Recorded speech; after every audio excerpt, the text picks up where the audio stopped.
Just cake process తెలియని వాళ్ళ కోసం మాత్రమే ఈరోజు మన వీడియో. అయితే టూటీ ఫ్రూటీతో స్పాంజ్ కేక్ చేసి చూపించబోతున్నాను.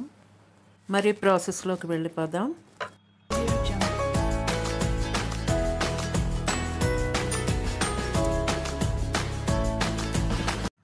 ఫస్ట్ మౌల్డ్కి ఆయిల్ అప్లై చేసి ఫ్లోర్తో డస్టింగ్ చేసుకోవాలి. కేక్స్లో sponge cake, plain cake, plum cake ఇలా వెరైటీస్ ఉంటాయి కదా. ఈరోజు నేను స్పాంజ్ కేక్ కాబట్టి ఆయిల్ అప్లై చేస్తున్నాను. స్పాంజ్ కేక్ మనం ఆయిల్తోనే చేసుకుంటాము. ఎగ్ ఎల్లో తీసుకొని షుగర్ పౌడర్ యాడ్ చేస్తూ విస్కర్తో కలిపేసుకుందాం. షుగర్ ఒక్కసారే వేయకూడదు, పౌడరు పోర్షన్స్గా వేసుకోవాలి. ఇందులో షుగర్ బాగా మిక్స్ అవ్వాలన్నమాట. స్పాంజ్ కేక్కి మాత్రమే ఎగ్ వైట్ యోక్ సపరేట్ చేసుకోవాలి. మిగతా కేక్స్కి మనం కలిపి బ్లెండ్ చేసుకోవచ్చు. వేరొక మిక్సింగ్ బౌల్ తీసుకొని ఎగ్ వైట్ వేసుకుందాం. దీనిలో కూడా షుగర్ పౌడర్ పోర్షన్స్గా తీసుకొని ఒకేసారి వేయకుండా బ్లెండ్ చేసేసుకుందాం. ఎగ్ యోక్ ఇందులో ఎలాగో బ్లెండ్ చేసుకుంటామో అందుకే ముందే విస్కర్తో మాత్రం కలుపుకుంటే సరిపోతుంది.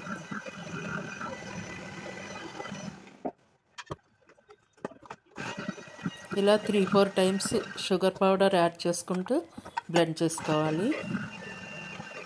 బేకింగ్ ప్రాసెస్లో మీకు ఒక చిన్న టిప్ చెప్తాను.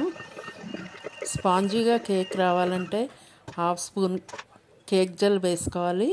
ఇది మనకి బేకింగ్ స్టోర్స్లో అవైలబుల్గా ఉంటుంది. కేక్ జెల్ చూడ్డానికి వ్యాజిలిన్ లాగే ఉంటుంది.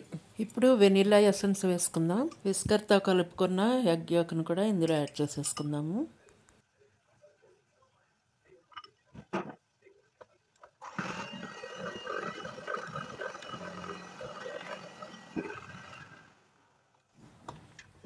ఇప్పుడు ఈ బౌల్ పక్కన పెట్టేసుకొని మైదా ఫ్లోర్ తీసుకొని అందులో baking soda, baking powder add చేసుకుందాం.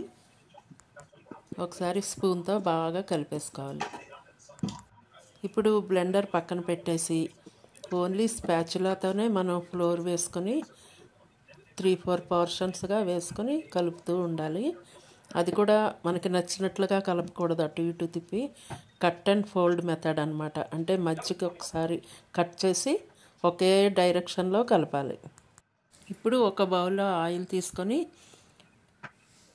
ఈ బ్యాటర్ని కొద్దిగా వేసుకొని ఒక్కసారి బ్లెండ్ చేసుకోవాలి.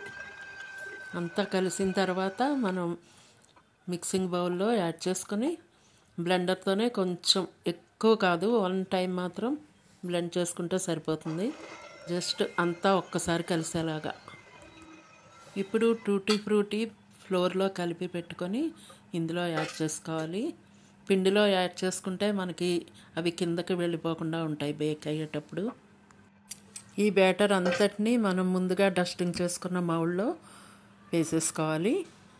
దీన్ని రిబ్బన్ కన్సిస్టెన్సీ అంటామన్నమాట. చూడండి, రిబ్బన్ లాగా పడాలన్నమాట.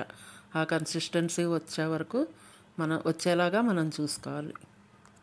ఎయిర్ బబుల్స్ ఫామ్ అవ్వకుండా ఒక్కసారి ఫోర్క్తో కానీ టూత్పిక్తో కానీ అట్లాగా చేసుకొని 3-4 టైమ్స్ ట్యాప్ చేసి మనం ఓవెన్లో పెట్టేసుకోవాలి. పైన గార్నిష్ కోసం టూటీ ఫ్రూటీ యాడ్ చేసుకొని ఓవెన్లో బేక్ చేసేసుకుందాము. నేను మైక్రోవేవ్లో డైరెక్ట్ కేక్ మోడ్లోనే పెట్టి బేక్ చేయాలనుకుంటున్నాను. ఒకవేళ 180 డిగ్రీస్లో ప్రీ హీట్ చేసుకుని కూడా చేసుకోవచ్చు. 45 మినిట్స్లో మనకి కేక్ చక్కగా బేక్ అయిపోతుంది. చూడండి, కేక్ పర్ఫెక్ట్గా బేక్ అయిపోయింది. దీన్ని టర్న్ చేసుకుందాం.